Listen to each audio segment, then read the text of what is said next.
If you're like me, then your only goal in life is to get big, get swole, and get aesthetic. So in this video, we're going to be breaking it all down. We're going to take a look at a meta-analysis by Brad Shoenfeld, as well as his latest book, pair that information up. There's a lot in here, so buckle in and let's get into it. So here we have an excellent paper called The Mechanisms of Muscle Hypertrophy and Their Application to Resistance Training by Brad Shoenfeld back in October 2010. So this paper's not that new, but I don't think the science has changed that much over the years. You can let me know down in the comments section if you think it has. Later on in this video, I'm going to also dive into Mr. Schoenfeld's book to sort of pair up all the information that you guys need to make sure you're making all the gains possible while doing your training. So let's scan down. The abstract is basically the summary, but let's get into the juicy details here. Types, we don't need this. Satellite cells. Yeah. There's a lot of great information in here. We don't need all of this stuff.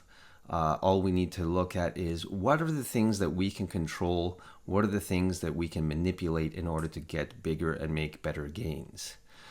Okay, testosterone. Let's take a look here. I actually have an entire video on my channel about how you can boost testosterone naturally. So have a look at that and make some adjustments to your lifestyle, diet, and that type of thing in order to maximize testosterone production. No need for any kind of injections there. Basically, anyway, more testosterone, more muscle. So again, go check out my video. Growth hormone, same kind of thing. Obviously, growth hormone is important. I'm not advocating injecting it, although you could do that. Cell swelling. Okay. All you need to really know here, basically what he's saying in this part is that we should be very well hydrated. So drink plenty of water. Also eat your carbohydrates. If you do those two things, then your muscles are going to gain a bit of size. You're going to look more pumped. And basically that's all he's saying there in this cell swelling section. In here, he's talking about hypoxia. Now, you may have heard this as BFR, which is blood flow restriction, also called occlusion training. I believe it was developed in Japan. In fact, I know it was developed in Japan. And there it was called kaatsu. And that's basically when you restrict blood flow. I should say it restricts the blood leaving the muscle. So you end up getting like a pretty sick pump. Basically what you want to do is lift lighter weights than normal. So you might even be at half your regular weight, but the size gains are scientifically proven. So this is another way to gain muscle size is by BFR training or blood flow restriction training. There's all different kinds of bands and that type of thing that you can buy. Some of them are on the expensive side of the spectrum, so they go for about $2,000. They have like a remote control where you can adjust the pressure in them, or you can get really cheap bands which go for about $10 on Amazon. Give those a shot and see if you can get a bigger pump. They only obviously work for arms and legs. They won't work for anything like a chest or a back workout. Moving down to mechanical tension. So basically all he's saying in this part is that the eccentric part of the lift is very important and a lot of gains are made there. So make sure to do slow eccentrics. Here, muscle damage. Yeah, again, he's saying is that we should damage our muscles through weight training. Okay, we get that. If we're on this channel, then we know we got to be lifting weights. Metabolic stress, what he's saying in this part is that we should be pumped. So again, that would be from either blood flow restriction or by very short rest periods. So basically pump sets where you're doing a set, resting about 30 seconds and going again. And so that would sort of build up metabolites in the muscle and lead to a bigger pump. I'm going to talk about later whether or not this is a good thing or not. But anyways, that's what he's saying in this part is metabolic stress from either short rest periods or some kind of occlusion training, the BFR training. Now let's dive into the actual meat and potatoes of the study. This is where things get important. So training intensity. So what he's saying here is that we should be training at over 65% of our 1 rep max in order to make the biggest gains. Anything less than that, and we're not going to be able to build as much muscle. In his book, he actually goes on to say that not 65%, but in fact over 70% of 1 rep max is ideal for hypertrophy. So for example, if you can do a bicep curl with a 50-pound dumbbell for 1 rep, then your training or your working set should be 35-pound dumbbells or above for your main working sets in order to build size. And for a rep range, he's basically saying 6 to 12 reps where you're reaching failure is the best rep range. In his book, which I'm going to get into a little bit later again, he says anywhere between 1 and 20 reps can also be effective. So depending on the exercise, if it's an isolation or a compound lift, and if it's a free weight or machine lift, you might be able to make some serious size gains from even as low as 1 repetition all the way up to 20 reps. So depending on the exercise, you could incorporate those rep ranges as well. But the bulk of your workout, even Jeff Nippard has mentioned that he does about 75% of his workout in the 6 to 12 rep range, and then he'll jump out of that either lower or higher for 25% of his workout. And so Dr. Shoenfeld is saying the exact same thing. 6 to 12 is ideal, but we can sort of jump on either end of that and still make size gains. We're not talking strength, we're talking size here. He mentions in here that low reps produce muscular damage, which create more metabolite buildup. And 6 to 12 is where we have a sort of a healthy balance of not only muscular damage, but also metabolite buildup. So we have a little bit of both happening. Let's move down to the volume section. So in the volume section, basically what he's saying is that higher volume and doing multiple sets leads to hypertrophy. So we're not doing strength workouts, we're doing mass building workouts. So you may have heard or seen Mike Mincer's 1 set to complete an utter failure for size gains. But since he's an enhanced lifter, I think that doesn't necessarily apply to us natural lifters. So, and the science is not sort of on Mike Mincer's side for that aspect of training. So for most lifters, we're going to have to do a little bit more volume than just 1 set to failure. Now, interestingly, somewhere in this section, he's talking about testosterone increases, which didn't occur until subjects did 4 sets of squats. So that's 1 more than your typical 3. And I would say that's a pretty awesome golden nugget of information right there. Growth hormone, he also said, increased after 4 sets. Okay, awesome. So basically we have to do a little bit more than maybe we're used to, so a little more volume.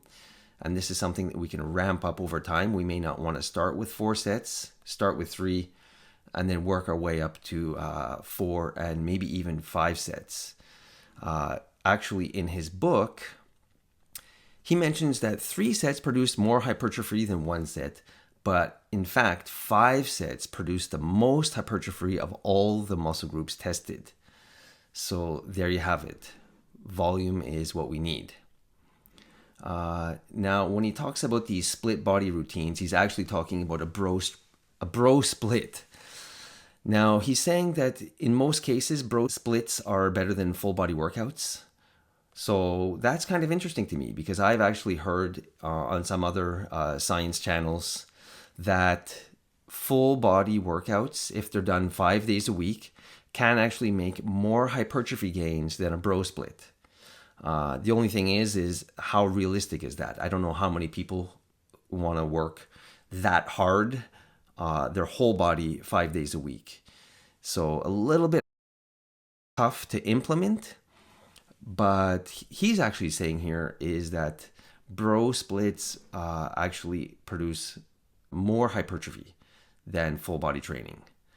So now in terms of volume, we should also aim to increase volume over time. Like I said before, start with 3 sets, maybe work up to 5 sets until we reach a point where we do what he calls overreaching.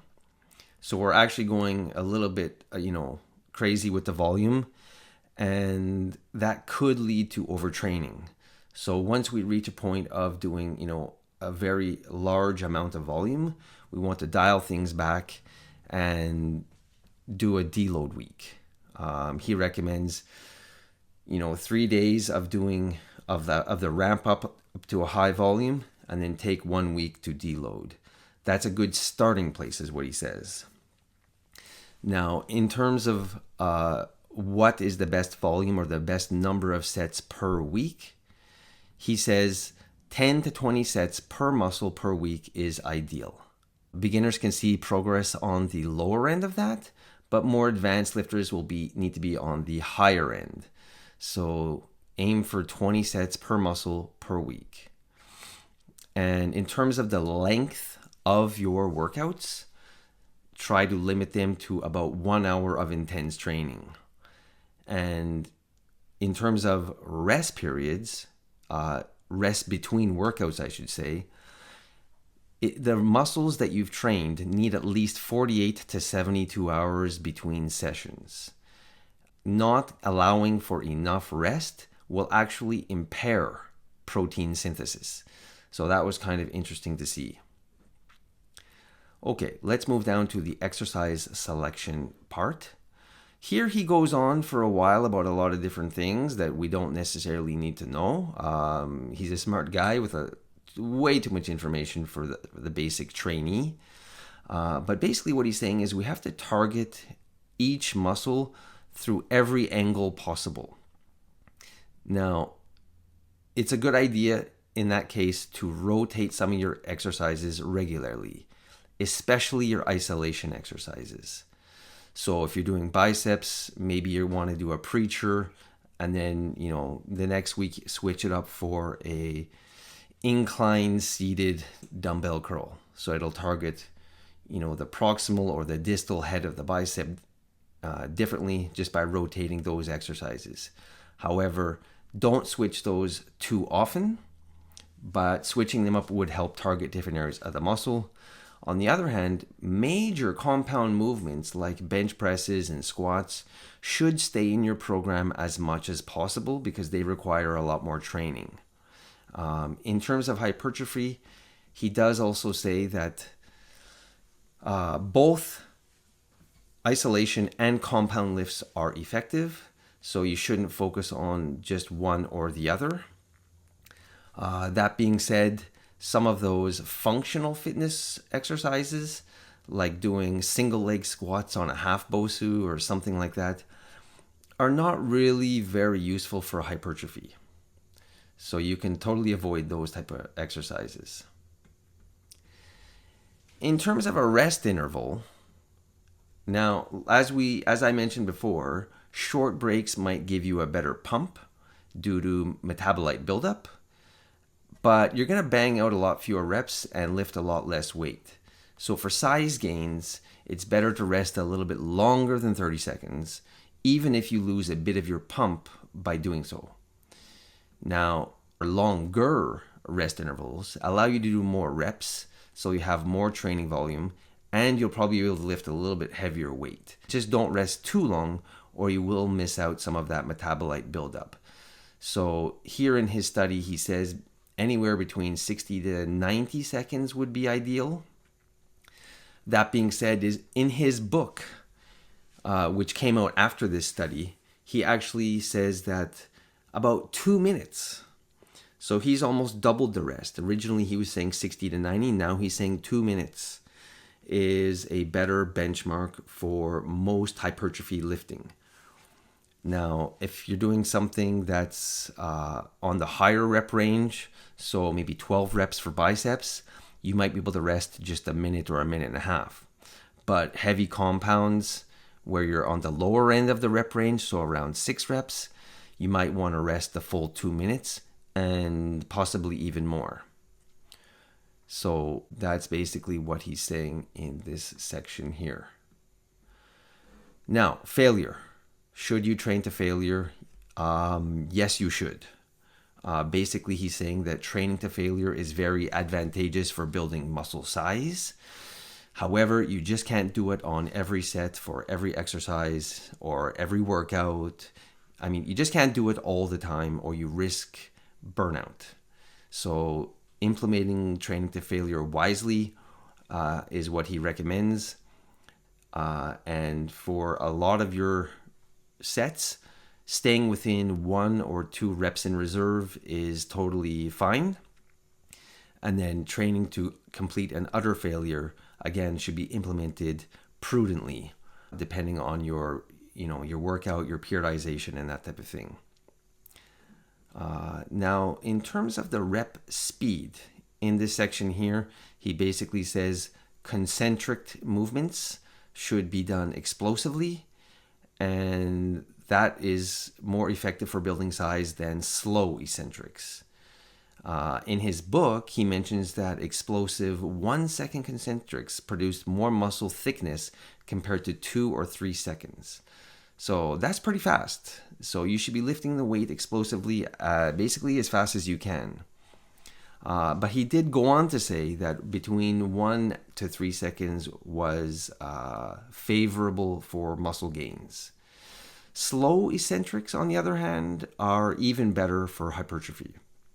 A minimum of 2 seconds, but less than 10 seconds. So if you're dragging your eccentric out really long, longer than 10 seconds, that seem to not produce very favorable results. So try to keep your eccentrics anywhere between the 2-second to 10-second range. I'll go on here just to say that lengthened partials have also been shown to be very effective for building muscle. So training at the fully extended or stretched position seems to be a very good technique for building hypertrophy. Again, this may be something that just needs to be implemented a bit carefully, because if you're in that fully stretched position, there is a greater chance of inflammation or injury. So again, just be prudent about how you implement that into your workouts. So in this study, that's pretty much all he says about training for hypertrophy. I think I've given you everything you need to know that he's proven here with his research. Now let's take a look at what he talks about in his book. Most of the information is similar or the same as what he mentioned in his slightly older study. There's obviously some additional information and stuff that we should glean out of this amazing piece of literature. Range of motion. He mentions that full range of motion, and we've all heard this before, that the full range of motion produces more hypertrophy gains than partials. That being said, partials definitely have a place in our training program. So they can be used to get through sticking points or to train certain ranges of the motion. But overall, full range of motion produces greater hypertrophy gains. So when it comes down to should you add more weight and risk a bit of range of motion, or slightly lower the weight so you can get a full range of motion, it seems that the full range of motion is more ideal than adding weight onto the bar a little bit too soon and compromising your range of motion.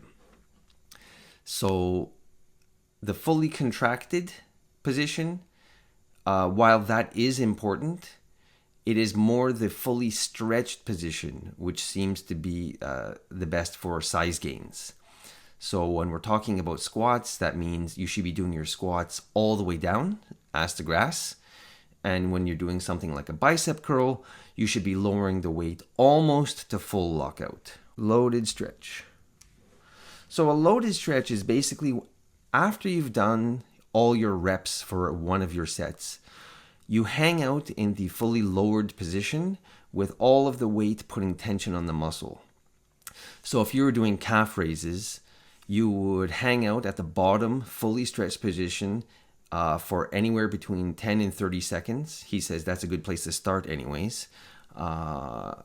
So hang out there for, let's say, 30 seconds, and it will stretch out the muscle, which leads to hypertrophy gains. I thought that was pretty interesting. This is a technique I've used more so just to stretch my tight calves. I didn't realize that it could be used for gaining size. So this is something that could also be done maybe on a preacher curl. So after you've done your bicep curls, hang out in that position where you're right at the lockout and just let the weight stretch your biceps. So very interesting technique, which he says leads to hypertrophy gains. Drop sets. Here we go. So according to Dr. Shoenfeld, he's saying that drop sets actually don't confer that much of a hypertrophy benefit to the trainee. I know a lot of professional bodybuilders like to use them, and maybe for enhanced lifters it works well, I don't know. But according to Dr. Shoenfeld, he's saying that drop sets don't really add any additional benefit over straight sets. So if you're doing 3 sets of 10 reps with, let's say, a 2-minute break in between each one, you would just bang them out like that, wait your 2 minutes, do the next set, wait your 2 minutes and do the next set. And that would be just as good as doing a drop set.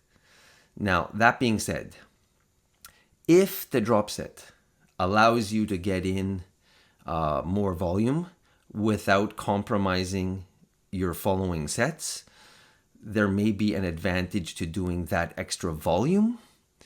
But overall, basically what he's saying is that drop sets, the only real benefit of a drop set is that you could maintain an equal level of hypertrophy in a shorter period of time.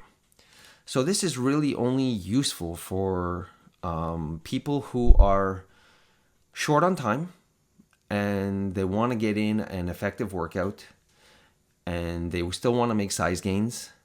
So they could potentially do a drop set and cut the time. I don't know if it would be in half. It depends on how many sets you're doing. But essentially, that's what he's saying. There's not a lot of downsides to loss in hypertrophy from doing a drop set, but there's certainly no gain of hypertrophy from doing a drop set.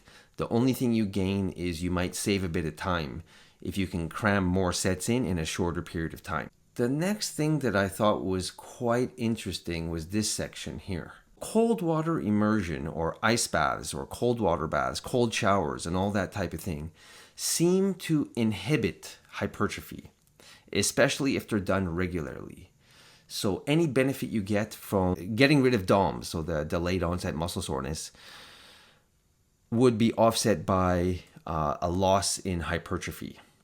So basically the coldness restricts blood flow and that's not a good thing. So after the gym, you definitely don't want to be taking cold showers, especially if it's immediately after a workout. For pain and other types of treatments, that would be sort of up to your own discretion if you think that it's helpful.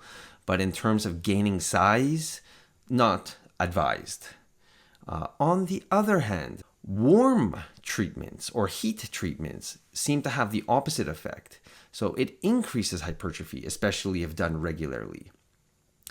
So instead of taking a cold shower after a workout, hop in the sauna or have a hot shower, have a hot bath. It seems that heat is a better stimulant of hypertrophy than cold. When you think about it, it sort of makes sense that heat would allow more blood flow and more nutrients to get to your muscles. So forget about all those cold baths that you see on YouTube or social media. It's probably all just for show. That being said, maybe there's a mental element to it, which is important for, training through pain. That may have some benefit, but strictly in terms of building muscle size, heat is better than cold. Supersets. In this section, he basically says that there's no clear evidence that doing 2 exercises or more back to back is beneficial for hypertrophy. It's not. It's similar to drop sets. You can save time. So anyone who's short on time can do a superset without a huge loss in hypertrophy. But if you're looking to make gains in hypertrophy, supersets don't typically confer any additional benefit than strict straight sets. And in fact, if the supersets make you lift less weight or get fewer reps, then you're better off just taking as much rest as you need, anywhere from 60 to 120 seconds. Then that would be more ideal for hypertrophy. Eccentric overload training. We know them as heavy negatives. There's a few different ways of doing these. If you have a machine, like a bicep curl machine or something like that, you could easily do heavy eccentrics by lifting the weight with 2 hands and then lowering with 1. So it's a weight that you wouldn't be able to lift concentrically with 1 arm. But if you lift it with both arms, then you could lower it slowly with 1. Another way of doing the same type of thing is to have a partner help you with your lift. So a partner would help you with the concentric and you would lower on the eccentric. This technique has been shown to be very effective in building muscle size. So this is a very useful technique. So figure out different ways of doing it. One of the ways that I did it back in the day, my university actually had a whole section in their gym. It was pneumatic equipment. So it used some sort of air pressure. And I didn't really like the air pressure machines. I thought they were kind of silly. Most of the older people were using them. Then I found the bicep curl machine. And the bicep curl machine was adjusted by some buttons on the end of the handle. And so I would curl up with, let's say 50 pounds or whatever it was. And then I would hold it concentrically in the fully contracted position, press the button to increase the pressure or the weight that I felt until it got to like over 100 pounds. And then I would just slowly lower that. And I swear that was some of the best bicep training I've ever done. There's not a lot of gyms that have pneumatic equipment though. So that was a pretty cool gym. Let's move on to cardio. Now, I don't know how many of you guys and gals do cardio. I do it once in a while. Lately, I have not been doing it. But basically what he's saying in this section is that cardio interferes with hypertrophy. Is it good for you? Is it healthy? Does it help you, lose weight or, clean out your arteries? Maybe. So in terms of health, it may be a good thing to include into your training program. But if hypertrophy is your ultimate goal, then you should be limiting cardio to ideally your non-lifting days or with a sufficient gap in between your weightlifting and your cardio. So that would be kind of like people who do 2-a-days. So for example, you'd work out in the morning, weights, and then after work, you go to the gym and do your cardio. That would be better than doing your cardio right after or worse, right before your weight training. Now, if you're not that interested in shedding a lot of fat and you don't really care about that type of thing and all you want to do is get swole, then there's no real need to do cardio. In fact, it's going to take away from your size gains. So you can just manipulate your diet to shed some body fat, train really hard, and there's no real need to do any cardio. Cardio seems to interfere with hypertrophy gains. So basically what he's saying in this section is that you have to think about the muscle fibers that are in the muscle. And some muscles are a lot more complex than others. So the pectorals as well as the shoulders have muscle fibers that sort of splay out in multiple directions. So the way how you train the muscle will affect which fibers you're going to stimulate. So you have to think about where is gravity pulling your limb down, and then try to have your muscle acting in direct opposition to gravity. So thinking about, again, the shoulder, If you want to train your lateral head of the shoulder, then make sure that your lateral head is pointing straight north and have the weight pointing straight south. So if you were to rotate your arm at the shoulder so your thumbs are pointed up, it would hit anterior deltoid. And if you emptied your cup and pointed your thumb straight down, that would target more the rear head of the deltoid, or at least the posterior head or the posterior portion of the lateral head. It would also hit that. I think some people even say there's about 7 different heads in the shoulder. So again, depending on the training angle, will hypertrophy different areas of the muscle. The next part I thought was useful was developing this section here. Basically like what does he call it? Attentional focus, or like an internal focus. We lifters know it as the mind-muscle connection. So it's clear in studies that people who visualize the working muscle make more size gains than people who just go through the movement. So when you're doing your lifting, especially upper body, it's a little bit harder to do in lower body for some reason. Maybe just the nerves being further away from the brain, I don't know. Upper body's nerves are closer to the brain, maybe, I'm not sure, or maybe just closer to our eyes, we can see them. But anyways, having a clear mind-muscle connection and forcibly contracting and stretching the muscles leads to greater hypertrophy gains. Pyramid sets with a wide loading zone is what he calls it, results in greater increases in skeletal muscle mass compared to narrower loading zones. So basically that just means making bigger jumps is better than making smaller jumps. Now, again, I think this may depend if you're enhanced or natural, because if I'm not wrong, Jay Cutler used to do 12, 10, and 8 on his lifts, and he was Mr. Olympia for 4 years running. So that worked for him. But for natural lifters, maybe it's better. Well, according to Dr. Shoenfeld, he says that bigger jumps, pyramiding up, are better for hypertrophy. So going from 15 rep max to a 10 rep max, and then finishing off your third set is a 5 rep max. We mentioned earlier that doing more sets is even better. So I don't know how that would play out.